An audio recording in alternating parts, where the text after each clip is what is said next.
Hello guys, welcome to Hank's Precision Gun Parts, and we're going to introduce a new product today that we've been working hard on.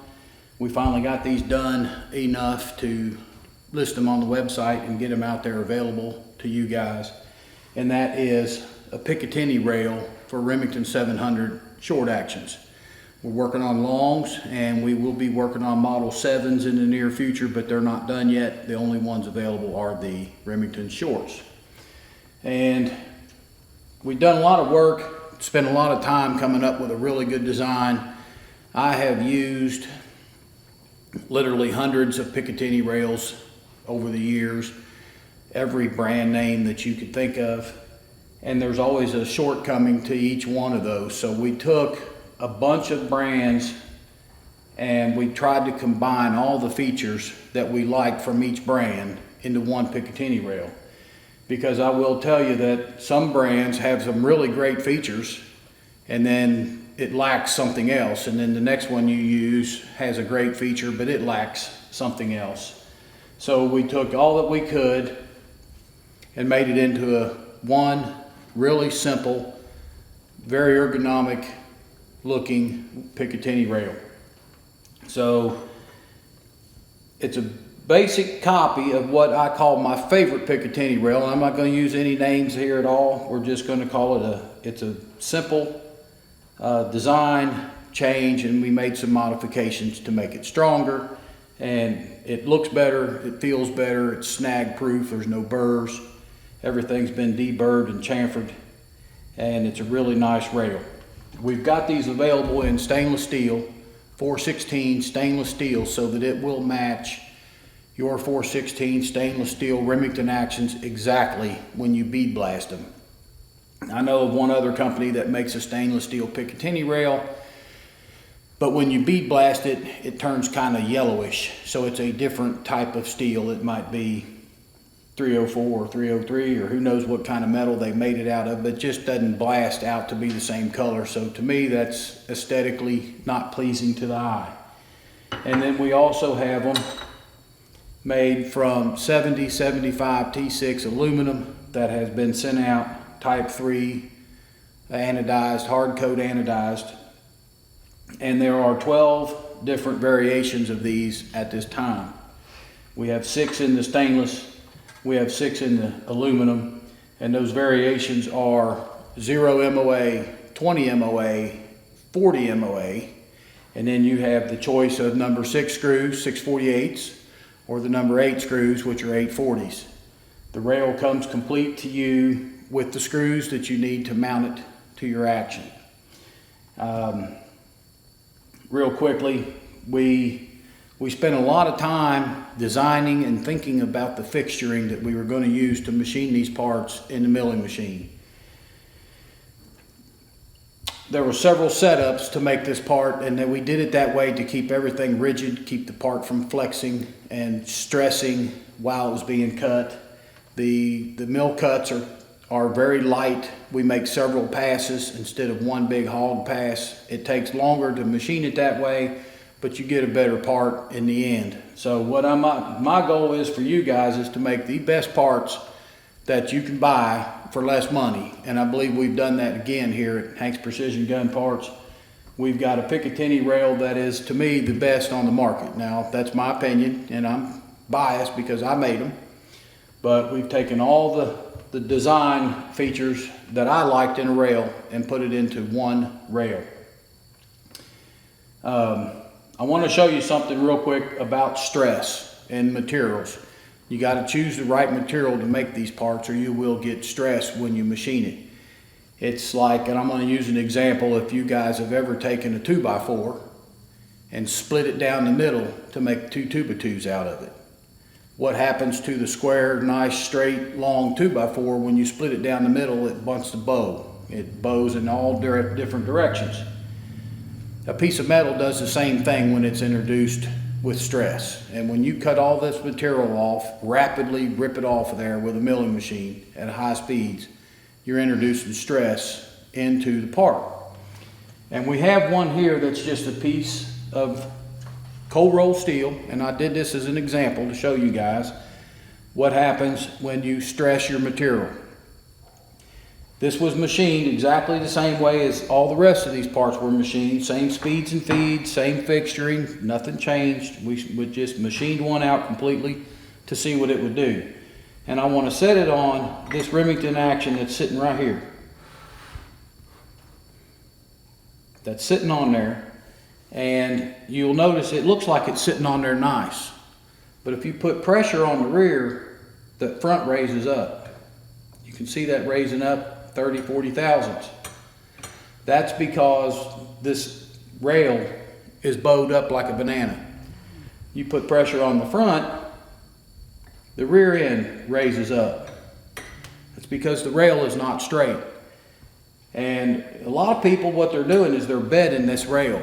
They're going to buy a rail from another manufacturer and they're going to say, well, let's screw this down and everything up here gets bedding compound under it. And what they've done is they've reduced the amount of MOA that's designed into the rail. If you have a rail that is bent, the best thing you can do is tighten it down in the rear, tighten it down in the front, and let it just straighten back out the way it's supposed to be. But my rails will not have any of this bow to them. You take one of my rails, slide it on, push down in the rear, and you see absolutely no movement. Push down in the front, and you see no movement. Part of that is the materials that we're using. We're buying stress relieved material. It costs a little bit more money, but it's well worth it in the long run because you get a much better part. And the other reason we don't get this bow is our fixturing.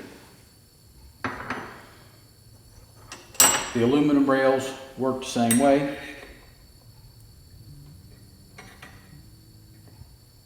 There is no hopping around, so there's no reason to bed these rails to an action. I would really prefer and recommend that you do not bed these to your actions. A cool design that we incorporated into this rail is we put like a double truss system in here.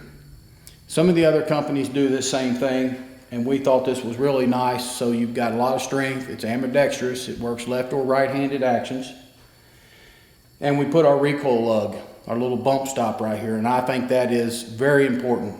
A Picatinny rail that's just machined off flat without that recoil lug or locating fixture, bump, whatever you want to call it. If you got a rail that don't have that in it, to me it's not even worth buying it. This is very important to slide that forward. It stops, it locates the rail on the action in this cutout, and it will keep it from moving. It's very important, especially if you have a gun that's hard recoiling, or if you have a big heavy scope like a Night Force. You know, these scopes weigh 2 pounds and you're asking a lot from those 4 screws to hold everything in place. So that big bump in here helps do that. Now we machined ours a little bit different than the competitions, the other guys. Some of them have it's kind of ugly the way they do it. It's got a big step down that goes in the action and it's visible. Doesn't hurt a thing. It works just as good. It works just as well. It just doesn't look as pleasing to the eye.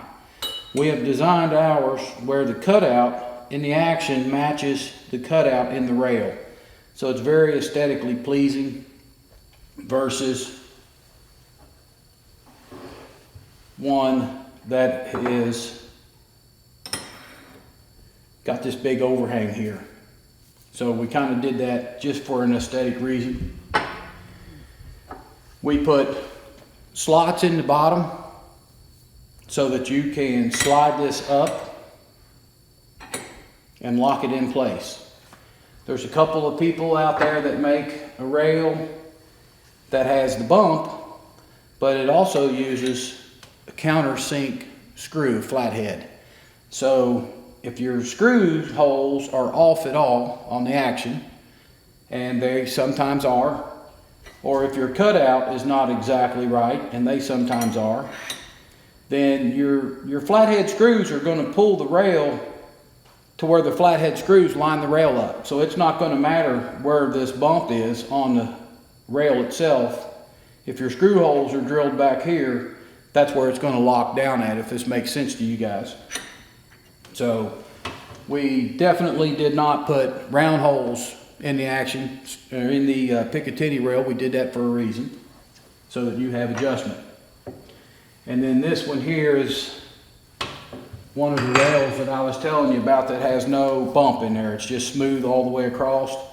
That's going to allow this to just slide back and forth while you're shooting the gun under recoil.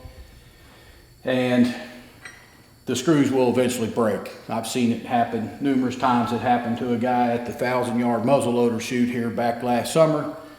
He was in the middle of the match, pulled the trigger and his scope fell off, and all 4 screws broke. So he was done for the day. Okay guys, I want to run over a few more things with you all about these Picatinny rails that I forgot and left out of the video earlier. None of my videos are rehearsed or scripted, so I just start talking on the camera. Sometimes I forget to mention some things, and I forgot a few what I would call vital or key points on these Picatinny rails. When we designed this rail, we designed it to a true military spec 1913 spec. Okay, so you can look all those numbers up on the internet, get true prints and dimensions to what you need to hold these slots to, how wide the lugs are supposed to be. All this stuff is available if you look for it. Out of our 4 samples that we used to design this improved rail, only one of them came close to the true military specs.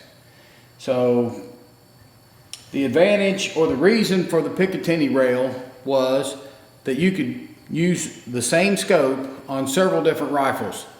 So if you had a gun that went bad and you had a scope on it, you could pull that scope off, throw it on the next gun, and it's reasonably mounted and sighted in within reason, depending on the guns and all that kind of stuff.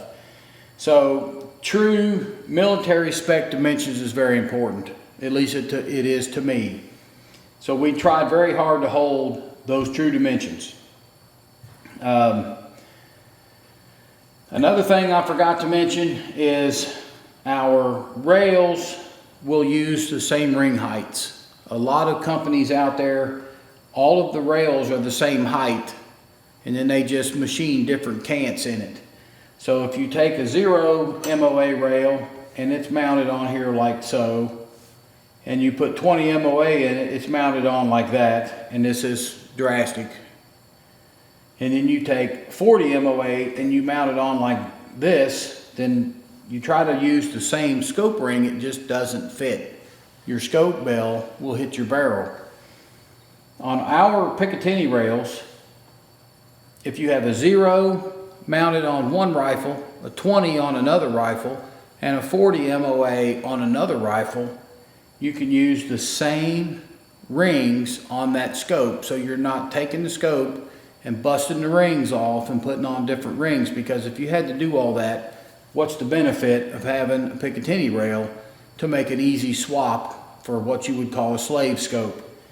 So what we did is we machined the height of the rail taller off of the action, so that when you went to a 20 MOA to a 40 MOA rail, you could use the same scope with the same medium height rings, and it's not going to hit your barrel. You've still got clearance under the barrel, and it works very nice. We tested this with a couple of different rifles, and we found that it's working very well.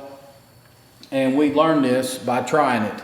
We originally made the 0s and the 20s, and we of course mounted a rifle up, put a base on it, put a scope on it with medium height rings, and everything looked good. We had good clearance under the barrel.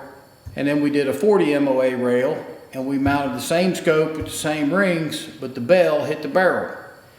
And we decided right then and there that that's not going to work, because you don't want to change rings because of changing the scopes out. So we added 80 thousandths of height to the 40 MOA rail versus the 20 MOA rail. So it's actually 80 thousandths of an inch taller, but you use the same rings and the same scope. Just simply unbolt it, put it on the other gun. So if you've got a gun with a 0 MOA rail and you've got one with a 20 and you've got one that, let's say you shoot 1,000 yards with and you need a 40 MOA rail, then it's the same scope and the same ring setup for both or all three rails.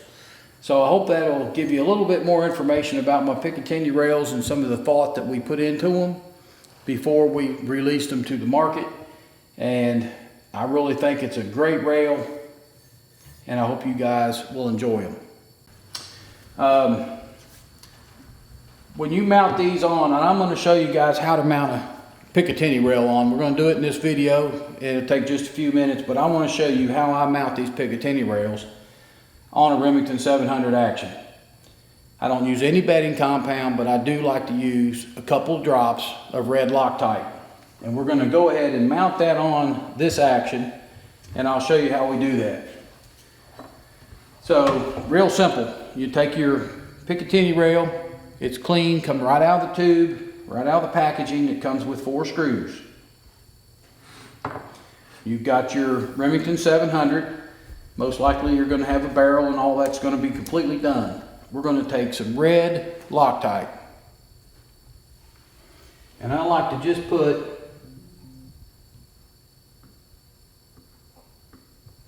a drop or two right there, not on the screw holes, just on the top surface. And what that's going to do is when you put your Picatinny rail on, it's going to squeeze that red Loctite out and it's going to fill any voids between the rail and the Action.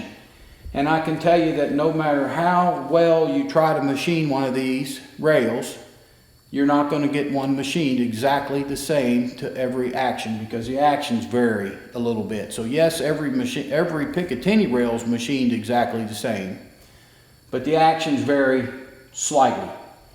So you're going to put this on and slide it forward. I'm going to step over here on the other side so I can work a little easier. The rail's going to come with 4 screws. There's going to be 2 long screws and 2 short screws. Now the short screws go into where I call the front of the Action.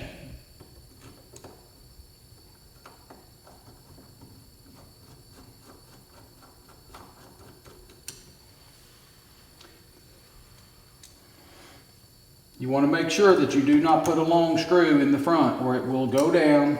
It'll hit your barrel threads that's coming up into the Action right here, and it will smash out your barrel thread and your screw won't get tight.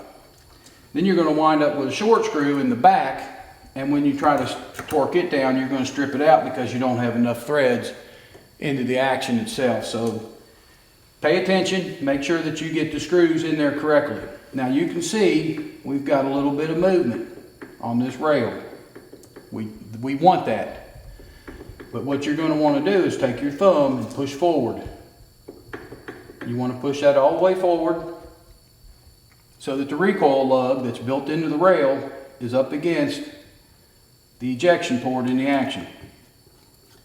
Then you're going to tighten one screw, tighten your second screw, move back to here, tighten that one, tighten that one. Now a lot of people's going to use a torque wrench, specially designed torque wrench that's 25 inch-pounds or whatever. I don't use them. You put enough of these on and you can just get a feel for it. You tighten screws up until they're tight.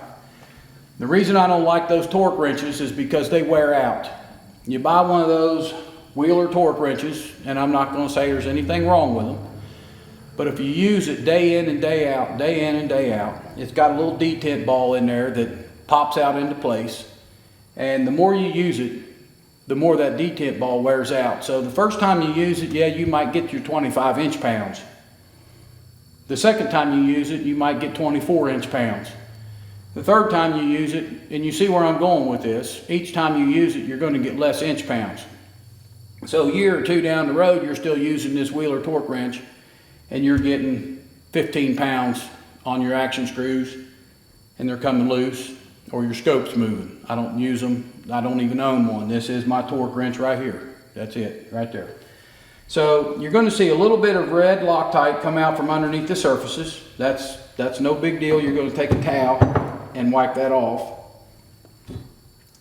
And once this dries, it's completely sealed. There's no water going to get under there, and that's the only reason I use the red Loctite. On a stainless to stainless action, it doesn't really even matter. You don't need it. But on a blued action, I like to put the red Loctite. Keeps any water from getting under there and rusting from underneath. So that's pretty much it, guys. These are my Picatinny rails that are now available on the website. And if you look at the price points on them, you will see that they are quite competitive compared to the higher quality other rails that are on the market. Just look and see the pricing on the website, and I think you'll be well pleased with these, and I hope you pick some up for your next rifle build. Till the next time, guys, y'all have a great afternoon, and we'll talk to you later.